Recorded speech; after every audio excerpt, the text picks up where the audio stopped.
Hi, I'm Hazel Geary. I'm the right brain at Drio and the co founder of Monument Women's Creative Alliance, where we empower women in creative professions to exchange ideas and inspiration within our online private forum.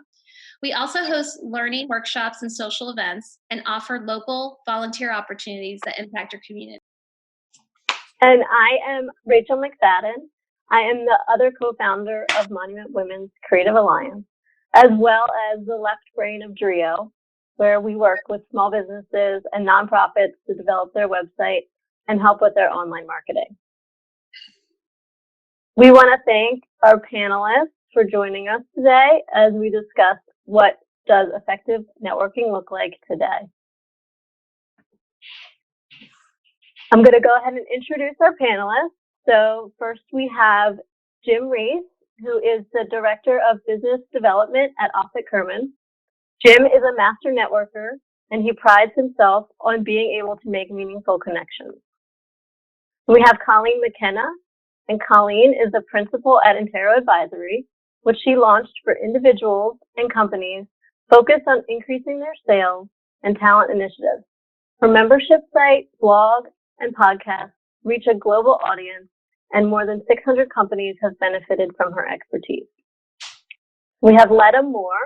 Letta is a mompreneur and an owner of KSM Candle Company, a fragrance and goods company located in Clipper Mill. Her business has been featured in Baltimore Magazine, Baltimore Fishbowl, and Cool Progeny, just to name a few. So I'm going to go ahead and get started with our questions to our panelists. I'm going to start with you, Colleen, and we'll go around the room. I wanted to ask, what strategies have you found most effective in networking and generating new business pre-COVID-19 and then today? Great. Well, thanks for having me, and it's great to be with all of you. And these are questions I get all the time, and certainly for me and the work that we do, LinkedIn is really the primary way we lead in terms of business development and reaching out, connecting, and building a really awesome, strong, robust network. So for us, really, we haven't changed, and I have not changed my business development efforts so much. Although one area that I've worked to be much more intentional with is phone calling. So I am not great at answering the phone or making phone calls because I do so much through direct messaging and email and even text. So I have really worked hard in the last 6 weeks to pick up the phone and have quick calls with people I know that I haven't talked with in a while. Typically from 5 to 6, I might even be outside walking and pick up the phone and call clients and people we know on the West Coast just to see how they're doing. So I have tried to be even more intentional than normal in staying in front of people and just making sure that they're okay, letting them know that we're here to have a conversation, or if they need anything, we're happy to talk with them. Awesome, thank you. And I wanted to turn it to you, Letta. So not too dissimilar to what Colleen has said. We haven't really changed our focus either. Most of our networking has been through Instagram or other social media channels. And, because social media has always been online, we've just kind of continued to reach out through that same channel. It seems though that, I guess post our current COVID-19, what we are experiencing is that more people are online. So we become a lot more visible and not just in our local, I guess, network anymore.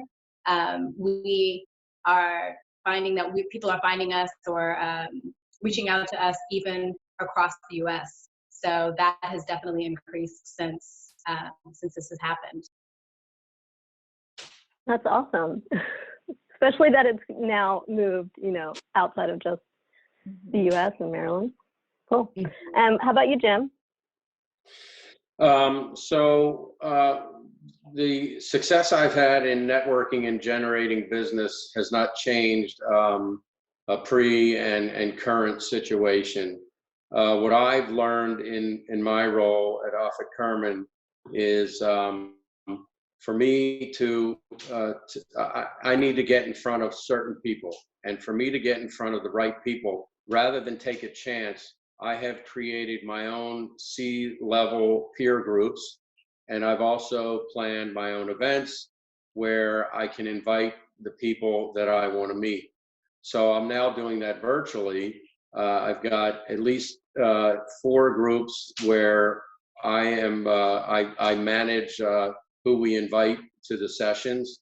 So that way I'm guaranteed to get in front of the people that I want to meet. That's great. And we take your advice with that by being here today. Of course, this is one of those opportunities. Thank you for inviting me. Sure. So our next question is, how have you adapted your business development and networking techniques? How do you use webinars, social media, blogging, and videos for business development?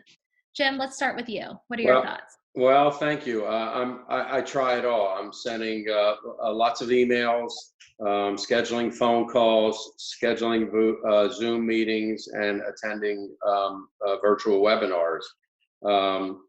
I continue with lots of LinkedIn activity that I'm sure Colleen will speak further about since she is the expert. I believe it's important to originate your own content as well as share meaningful and relevant content that your following expects to see from you. The Zoom meetings that I attend generally are the meetings that I put together and have invited specific people to attend.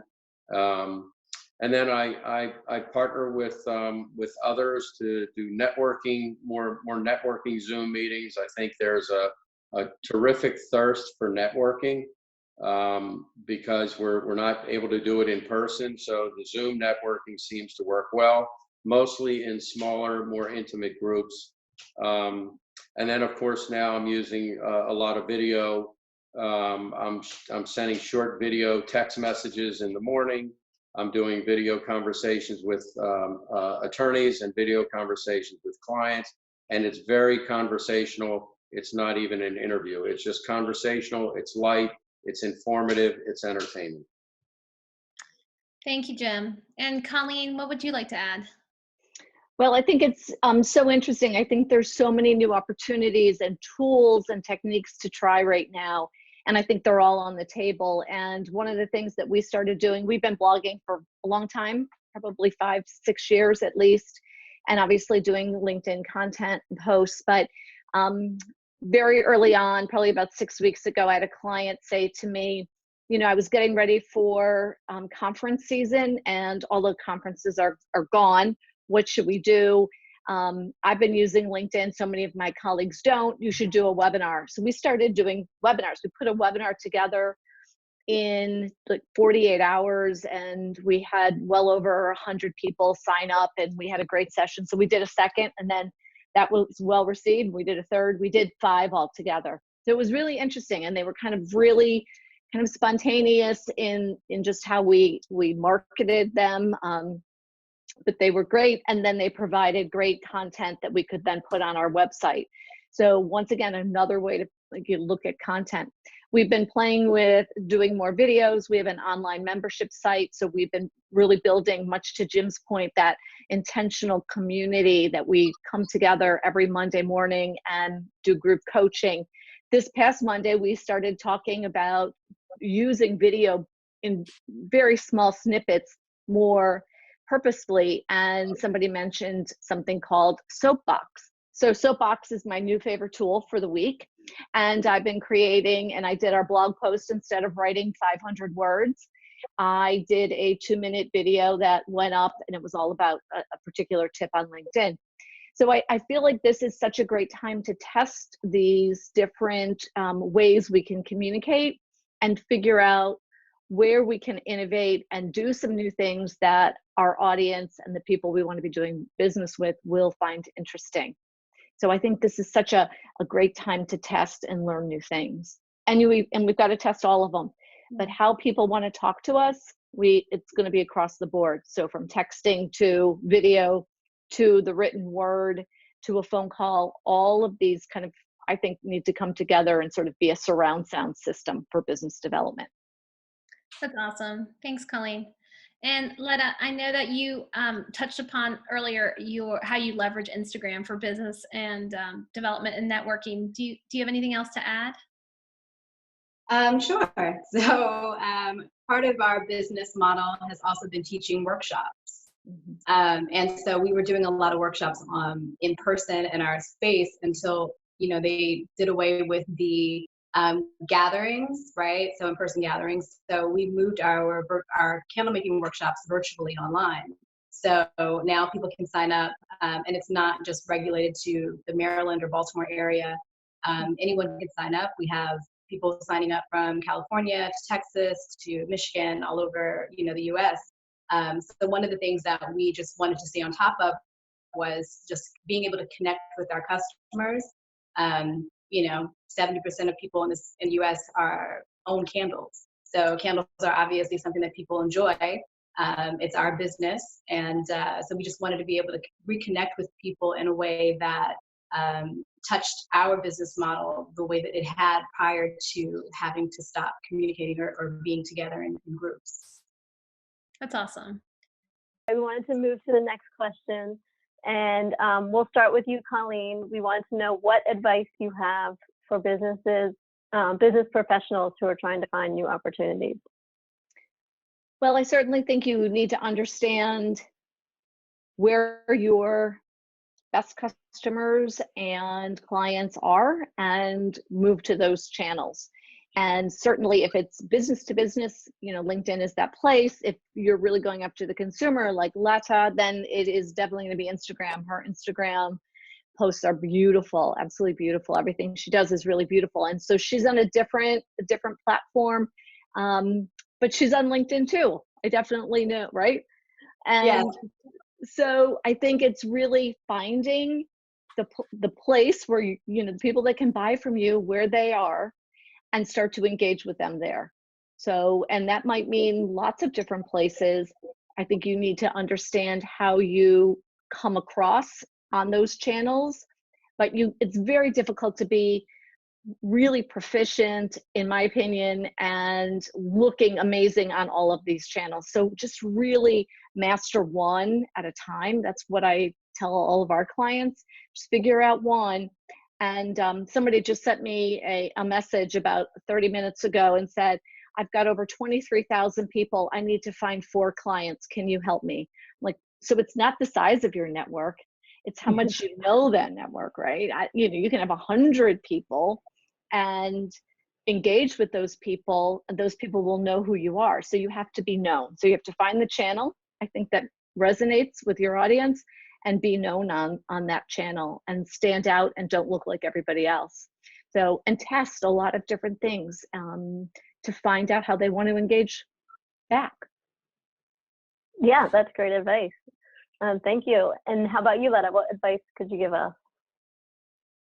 So I would just tell other, businesses that are interested in business development, just to look at your current model and just to find ways where you can become innovative and so get the word out about what you're trying to do with your business. I know that these are very trying times, and we're under a lot of restrictions right now. And so just thinking a little bit outside of the box, learning how to pivot when adversity is here, learning how to, I guess, adjust and then just try new things. I think that's kind of been the theme for this, webinar. I think it's just, or this panel, it's just the theme right now is to just kind of try it all, at this point, what's stopping you? Mm-hmm. Yeah, absolutely. And how about you, Jim? Yeah, solid advice from both of them. I would add what Colleen mentioned, taking a historical snapshot of where your prior business has come from and study that. I think that's really good advice. I would add to that, be visible, be relevant, and be authentic. I think those are 3 very important things. As I mentioned before, attend the events where the people you want to meet are going to be there. And if you're having trouble finding those events, then make those events yourself and throw those events yourself. Have a happy hour, have a virtual Zoom, networking, whatever, and invite the people that you want to meet. What a lot of people forget to do is follow up. You've got to follow up with the people that you meet at these events. I know Colleen will probably get into this, but be active on LinkedIn. I'm a true believer. Polish your profile, build your contacts, post relevant content, and do it regularly and consistently. And then finally, I would say, position yourself and build a reputation as someone who wants to help genuinely. Mhm. Okay. The next question we have for the group is, how do you stay focused on business development with all the extra distractions? As we know, we have no real separation between work and personal life at the moment. What is your advice? Colleen, let's start with you. This was, when I saw this question, I was like, oh my gosh, this question really elicits a lot of thoughts in my brain. So I've always been a salesperson, and I've managed salespeople and business development people, and I certainly do a lot of that in what I currently do. So I think what happens is that sometimes we forget that that's our core responsibility. And I believe in every organization, every person, regardless of where you are and what your title might be. Everybody has that potential, directly or indirectly, because everybody has a network. Everybody is connected somehow. And so I believe that the best salespeople are really focused that in some portion of their day, even if they have to do a lot of other things, they do find the time to make a few touches, a few really smart calls or emails that initiate or continue a sales conversation. If we are not selling, we have no business. And I've been really encouraging people about that over the last 6 weeks. For the last 4 years, the number one topic of every conversation we've had is about finding talent. From March 11th to March 12th, that totally flipped. It's all business development now. So it is about putting time on your calendar and making sure that you lead with that every single day. And every conversation doesn't have to be a straight up sales pitch, but every conversation should really be a sales conversation, in my opinion. And I mean that in the best sense of the word sales. I love selling. I love the whole process around it. So we need to be intentional. I always tell people, put 30 minutes on your calendar and honor that as though that time was with somebody that you were going to be on Zoom with or meet in your office or in a coffee shop. So it's just putting it on the forefront. It's going to be more important than ever as we get our businesses back to where they're going to be, right? And so we have to manage that somehow, and we have to be really intentional about it. I love that. Great advice. And 30 minutes is something manageable. So I think we all can do that. A goal we can all strive for. Mm-hmm. Thank you, Colleen. Letta, how about yourself? Anything you'd like to add? Yeah, so one of the things that, I mean, as an entrepreneur, a lot of times we wear several different hats, and staying focused and trying to move the needle forward can sometimes be a distraction in its own right? Because we're wearing so many hats and we're kind of being pulled in so many different directions. So for me, I would say that the best way is to just kind of evaluate where your business is, understand how you want to move it forward, and then just do that every day. Just move it forward, even if it's a little bit. Cross something off the list every day. And that's just kind of how KSM has kind of grown into success, right? So, and just like Colleen said, even if it's just 30 minutes or even if it's just one item, right? At the very least, you're taking the steps to move forward. And that's just kind of how I stay focused. As far as like work-life balance, what's that? Letta, I love that. Well said. What is that? So that's wonderful. It's something totally different than it was a few weeks ago, that's for sure. Yeah. I love that. Well, thank you for that. And I agree with you. Rachel and I, when we find ourselves in, situations where we're like, wow, that was a lot. We always say onward. That's like our mantra, onward. So we could definitely relate to that. And Jim, how about Yeah, you? well, Letta made a good point, because as an entrepreneur and a business owner, she's wearing lots of hats. I only wear one hat, and that's at least one work hat, and that's my business development hat. So business development is a full-time job for me. That's all I do, and I'm working all the time. What I learned was, for me, I got business by being in the right place at the right time. And then I took that to the next level and thought, if I'm in a lot of places a lot of times, um, I can speed up that or shorten the sales cycle and speed up the sales. And that's what's happened. But it's it definitely increases your chances for opening doors, but it's very time consuming. As far as a balance, I heard somebody about a year ago say it's really not a balance, it's an integration. So it's not like this trying to balance, but it's integration, more like this. I am not easily distracted in my business development role, because I feel like I'm doing it all the time. I know my family members would agree that I'm on all the time, and it's really tough for me to turn it off. I try to be mindful when it's family time, but it is hard for me to turn it off. Yeah. May I share a Jim Reese story very quickly? Please. Please. Uh-oh. I've shared this story with you. So people will call me and people will say, do you know Jim Reese? Yes, I do know Jim Reese. I want to be Jim Reese. Well, what does that mean? Tell me what that means, because I actually know what that kind of means. So tell me what that means. Well, he's everywhere. He's everywhere. He's always on LinkedIn. He's here, he's there. I'm like, that took not a flip of a switch, but 2-3 years of serious work. Everywhere Jim is means he's actually somewhere, right? It's not just virtual. And it's 7 a.m. to 8 o'clock at night, some nights, like he just described.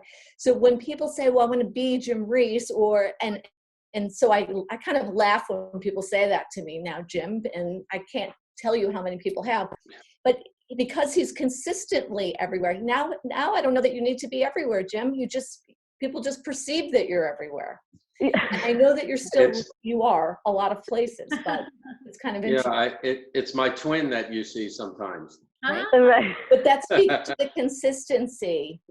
Thank And the you. consistency is what he's been able to establish. So he can have a post on LinkedIn and people now, because they know him, feel like he's talking to them, right? Or he's promoting them or giving them a shout out.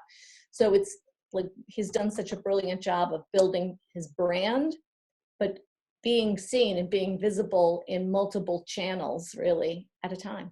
Great, awesome stuff. Absolutely. And I will say, Jim, you do wear one other hat really well that I know that you hold dear to your heart, and that's Grandpa. So that's wonderful too. Plus this hat. I wear this hat Yeah, sometimes. That hat too. I don't wear as many hats as Letta, but I do wear this hat sometimes. All right, so let's go on to the next question. I'd like to start with you, Jim. How many new people should we try to build new connections with each week, now that our connections might be a little different? Well, I can't wait till my fellow panelists answer this. I can't put a number to this. My sort of tongue-in-cheek answer is as many as you can, while remaining authentic and true to what you do. What I will say is important is to have a multifaceted marketing strategy. So as you've listed in the question, use phone, use email, use LinkedIn, use video, and I try to use all of that. So a newsletter will go out via email, but an article like I wrote today and posted today will go on LinkedIn. And then I recorded a video with an attorney today, and that will go on LinkedIn. So maybe the others can speak to this better. I just think, a little bit of everything. I think there's some great tools out there. I try to use them all a little bit each week. Thanks for sharing. How about you, Colleen? So this comes up quite a bit in our coaching. So we do a lot of one-to-one coaching, and particularly with salespeople. And so I had somebody call me a couple of weeks ago, and he said, yeah, I'm doing pretty well on LinkedIn. I don't know, I don't have that many new connections. I'm like, well, how many did you reach out to? He's like, I had a really good week. I reached out to 10 new people.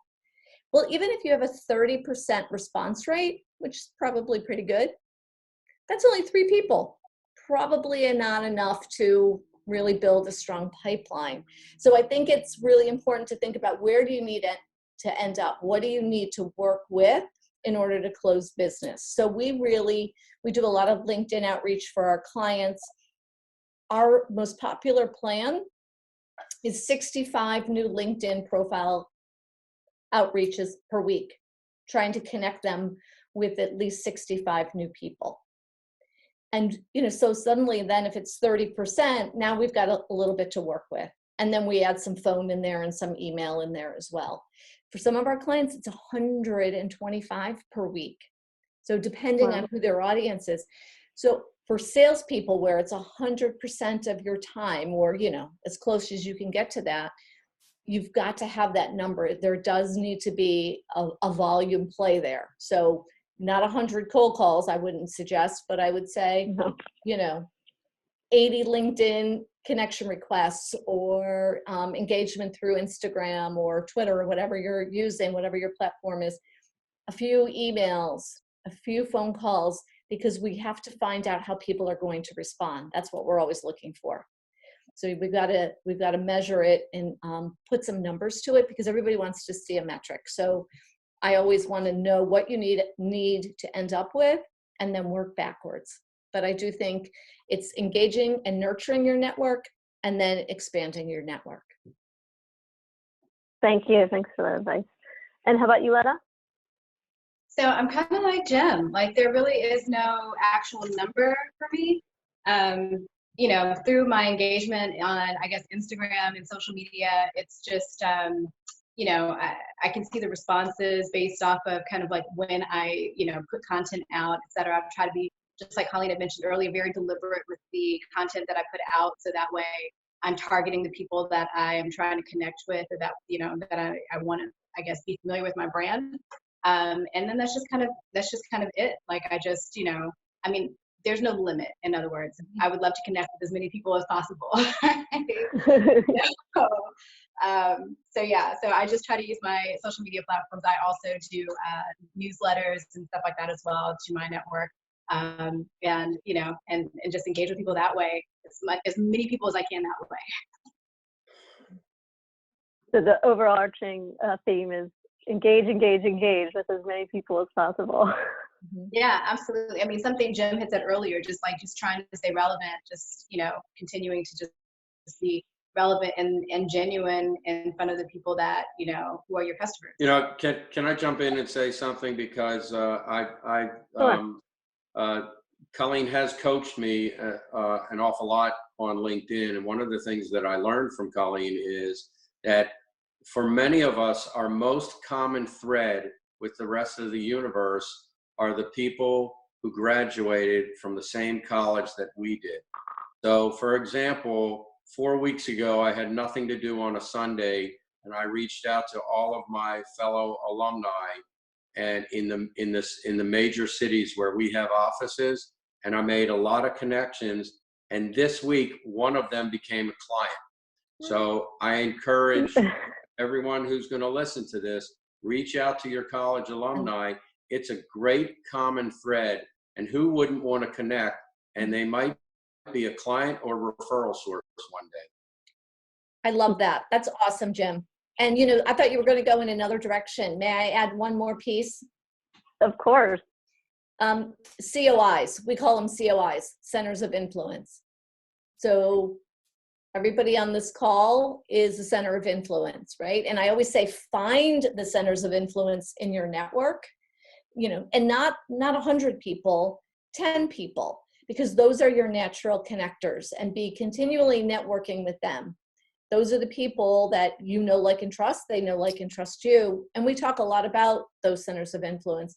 And then be that center of influence, right? Be the center of influence in your network, where you just automatically introduce people because you're like, oh, you two should know one another. Because the first thing somebody does when they're introduced by you, through you, is they talk about you, and that's not a bad thing. So centers of influence like that, people you went to school with, those are sort of natural affinity groups, I call them. And I think that they're just rich and filled with opportunity. We just have to uncover the rocks, right? I think we're going to be uncovering lots of new rocks moving forward, and in testing these different types of groups, subsets in each of our networks will be very, very important. Thanks, Colleen. I think that's great advice. I think Hazel and I have been following that advice a lot lately. So, and it's been really beneficial to us. So I'm glad you brought it up. All right, we'll move to our last question. Yeah, so our last question for the group is, COVID-19 has forced us to leverage online meetups, which we've been talking about, this whole discussion. Once we're able to move back into the office, do you think you will continue to leverage online meetings, or will you shift back to in-person meetings, or will it be a mix? What are your thoughts? Letta, we can start with you. Yeah, so, it's funny because prior to all of this happening, I thought about the idea of doing online kind of like virtual workshops, right? So, and, just like any other entrepreneur, you get nervous about new ideas and kind of putting them out there. And so this situation kind of forced my hand, right, to say the least. So I'm eager to do what, I guess, whatever this situation calls for, right? So if we are allowed to meet up again, then absolutely I'll do that again. If this exists for longer periods of time and this virtual reality is a thing for, ongoing, then I'm glad to adjust and do that as well. Combining the two sounds ideal, right? Because then you are still exposed to both sides of the market. So I am willing to kind of do whatever this market dictates at the moment, and I think that you kind of have to kind of be agile like that when you are trying to be a business owner, and trying to grow your business. So. That's great. No, I love you using the word agile. You have to be that way, and great advice. Jim, what would you like to add? Well, I am very much a relationship-driven person, so I really miss the coffee meetings, the lunch meetings. I miss being across the table from people. I miss being in an environment where there's a CEO roundtable or peer-to-peer advisory group. I miss them greatly. However, I do think that I will carry through with some of the online meetings that I've established during this time. And those meetings, as I mentioned before, those meetings will be the smaller, more intimate virtual meetings. I also think they have to be creative. There has to be a reason for folks to want to meet virtually. So some kind of creative agenda, small, intimate meetings. I do think one comment I've heard a lot about the virtual meetings is it saves so much. There's no commute time to get to a CEO roundtable or a peer advisory group. So I think that's going to come into play. So I think we will diminish from where we are now with the virtual meetings. But for me, I don't think they'll go away. I think we'll take the best of the best and continue them. Yeah, I agree. Rachel and I love to meet face to face as well. And I'm sure, Jim, you're also missing your Stone Mill Bakery days, right? Oh, yeah. And not as much as they miss me. Yeah. I'm sure. And Colleen, to end with you, I know you mentioned that you do travel. Do you see that kind of diminishing? Are you going to leverage online meetings and not travel as much? Well, everything that was scheduled as an in-person workshop through September has moved to virtual. So I'm now doing 3-hour workshops all about LinkedIn virtually, and crazy, it's working. The other interesting thing is nobody's ever really late for the meeting. So, that's like, I haven't heard anybody popping in saying, oh, I'm so late. There's no, because of traffic. And there's something really kind of refreshing about that. So I actually like it. I like in person as well. So certainly locally, we'll obviously add that back in. But we've done so much online over the years. I've been on Zoom for 5 or so years that I feel like for us, it's just made it more comfortable for everybody else to work with us that way. So that is kind of expanding. So it's, it is a little bit easier to jump on a Zoom, do it face to face, virtually, rather than get to the airport, fly back and all of that. So I kind of like it. And our largest client, who they incorporate a lot of travel, they have pretty much said for most of this year, everything will be virtual. So I think that there will be, for most of our clients that do a lot of travel, they're not beginning to plan that next step yet. And I think they're all getting comfortable, and they're finding it's saving them money and it is efficient for them. So I think there'll be a hybrid, but for a while, I think this will be what we're doing. Yeah, the new normal, right? Mm-hmm.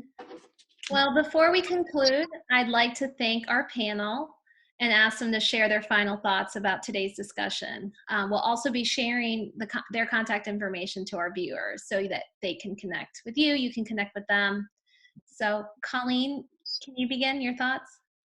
Yeah, I think my final thoughts really are sort of the synopsis of this whole conversation today, which is, please focus on business development. We've got to get this economy back. We have to get our personal economies back. We have to be working and being really purposeful about building our businesses, whether it's because we're entrepreneurs or we help drive revenue for our organizations. And it has to be at the forefront.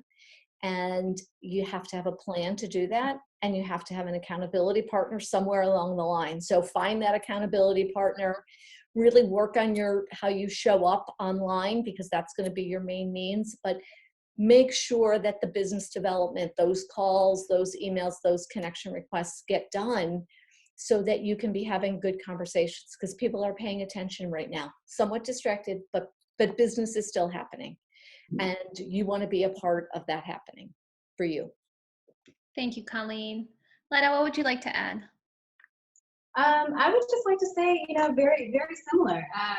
Just as an entrepreneur, just learning where you can, I guess, develop new, just whatever you can do in order to be relevant, in order to stay on top of your business and to continue to have it grow.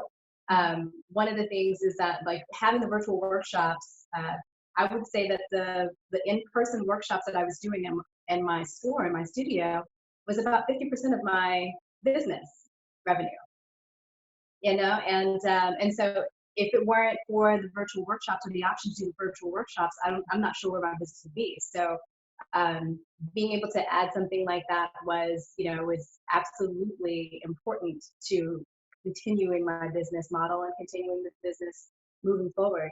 And the response has been amazing, with everyone going online, with businesses going online, with people trying to keep their clients engaged, keep their customers engaged.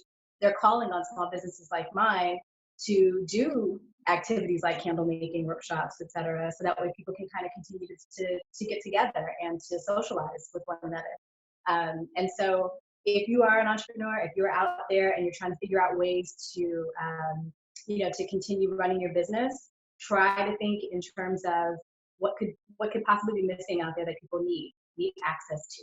How can you get yourself in front of those people to give them access to the business that you've worked so hard to build? So I would say everyone just like I said before, just try to be agile, try to pivot, try to do the things necessary to continue to make your business relevant and forefront. Great advice. Thank you, Letta. And Jim, your thoughts? Thank you. So business development is a marathon, not a sprint. I would encourage people to take some time and study how they got their most recent clients, let's say for the last 6 months. Who referred them? Where did they meet them? And do more of what works and do less of what doesn't work. So after you find out what works for you, I still say you need to maintain your characteristics of being relevant, being authentic, and being consistent with your business development activities. And that should take you from being active to being productive. And they are two different things. Active is what your calendar looks like. Productive is what your numbers and revenues look like. Thank you, Jim. And with that, Rachel and I want to give our panel a round of applause. Thank you for participating, and onward.